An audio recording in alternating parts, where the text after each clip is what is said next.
Welcome to 100 Yards of Football. I'm your host, Vincent Turner. Today I got an NFL history special. It's about a young man out of St. Augustine, Florida. And his name is Willie Galimore, by way of Florida A&M, the Rattlers, indeed Chicago Bears. So if you like the video today, please come in and share it as I talk about this great football player that played back in the 50s and 60s. Let me talk about Willie Galimore. This is a video that I've been wanting to do for a long time here on 100 Yards of Football, but I wanted to make sure the timing was right. And when you look at this young man's graphics on the screen today, remember this. This is the guy that really started everything at the running back position as far as African Americans playing in the National Football League. You watch this great game, and I'm 61 years old. I was born July 17th, 1960. I really didn't understand Willie Galimore and knew of him until I was about 3 or 4 years old. And the only reason because of that is my father was a big-time Chicago Bears fan. And when you think about Mr. Willie Galimore, you think about him in a way that he really was the guy that set the tone as far as a running back with size, speed, and explosion. And you think all the running backs that I've seen in my lifetime, from Earl Campbell, Marshall Faulk, Herschel Walker, Tony Dorsett, Marshawn Lynch, O.J. Simpson, Adrian Peterson, the great Jim Brown, Emmitt Smith, Barry Sanders, and Gary Sayers, who followed Willie Galimore with the Chicago Bears. But who would have known? Because Mr. Galimore was drafted in the 5th round back in 1956. And he was kind of unknown because in that draft, you had Earl Morrall, you had Lenny Moore, you had Forrest Gregg, you had Sam Huff, you had J.C. Caroline, you had the great Willie Davis, and you had the great Bart Starr. But nobody really seen anything coming with Mr. Willie Galimore when he came in the National Football League in 1956. But I'm going to start his journey when he was at Florida A&M.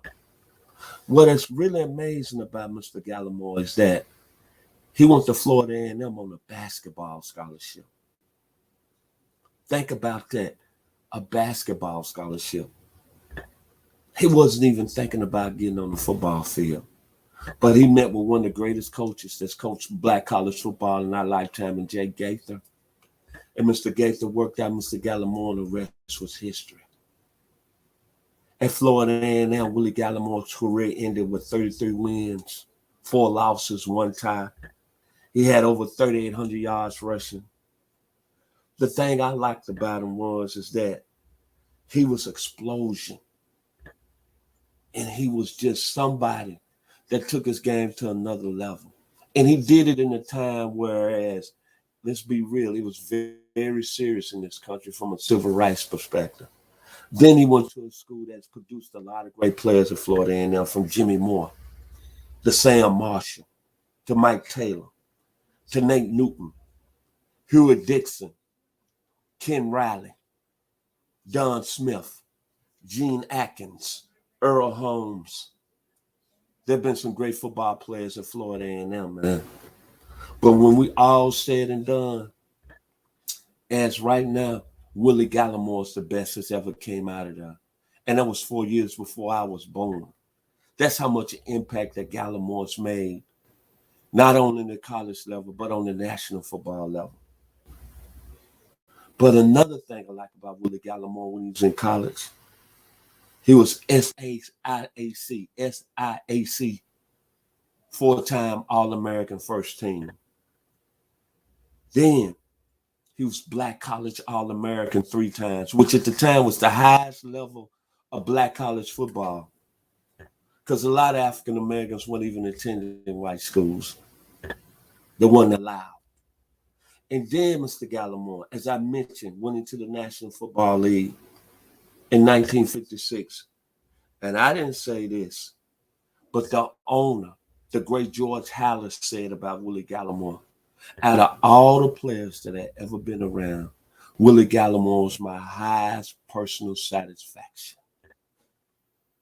Another thing, Mike Ditka, we all know who he is, Super Bowl coach with the Bears, won a championship with the Bears in 1963, said Willie Galimore was the fastest running back that he ever seen that can move in directions that was unseen on the football field. You can look at the comments. He said he can fly on water. But when I look at Willie Galimore, and of course I didn't see him play up close and personal, I look at all the YouTube films. What's amazing about him, his skill level was just unbelievable. The skill set, agility, A+. Speed, A+. The second gear, A+. But the thing that was impressive about Willie Galimore, quick movements in any direction. And the acceleration was just unreal. And he was supernatural. And he led the Bears to a championship in 1963. And all his teammates on that team at that time, from Richie Pettibone to Doug Atkins, UT, Go Vols, to Bill George, to Ed O'Brien, to Johnny Morris, to Mike Ditka, to Ronnie Bull, and the quarterback Bill Wade out of Vanderbilt said Willie Galimore is the best player that ever been around in professional football. And that was the time when Jim Brown was rocking. But Willie Galimore got kind of overshadowed. But he led the Bears to a championship in 1963. And then you want to talk about elusive. Not only what I just mentioned about his skill set, he was one of the most elusive football players that ever stepped in the National Football League.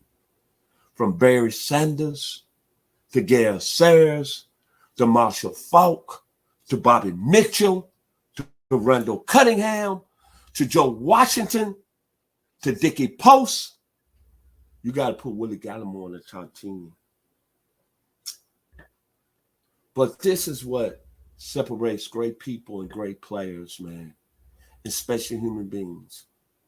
After the Chicago Bears won the NFL championship in 1963, Willie Galimore was real strong in the civil rights at the time. In the year the Bears won the championship, the horrific event happened in Birmingham, Alabama. We all know the 16th Street bombing. 4 girls were murdered, 4 African-American girls. But that same year, Willie Galimore stood up and went back to his hometown in St. Augustine, Florida. Excuse me, I'm getting tired, Tom. And he went down there and became the first guest to register at the Ponce de Leon Mortar Lodge. That was very powerful at the time, man. And the reason I got respect about Willie Galimore, I put him on the same level similar to Muhammad Ali. It was a time that the Bears just won the championship. He was must-see TV. The Bears were talked about. But he went down to his hometown, knew the flight, knew what was going on, knew what we had to do as people of color, and he put his whole career on the line. That's the respect I got about for Willie Galimore. So when July 26, 1964 took Willie Galimore away from us in a car wreck during the time of the Chicago Bears training camp, we lost a great person, and we lost a great football player, and we lost a guy that set the tone. Not on the field as an African-American, for people who were going through a tremendous rough time at that time. And we could talk about Jim Brown at that time, rushing for all the yards. Jim Brown was a great football player. We could talk about Barry Sanders. We can talk about Emmitt Smith. We can talk about Josette. We can talk about the guy that followed him, Gary Sayers. But this gentleman here, Willie Galimore, he set the tone. Not only on the field, but also in society. So it's been an honor.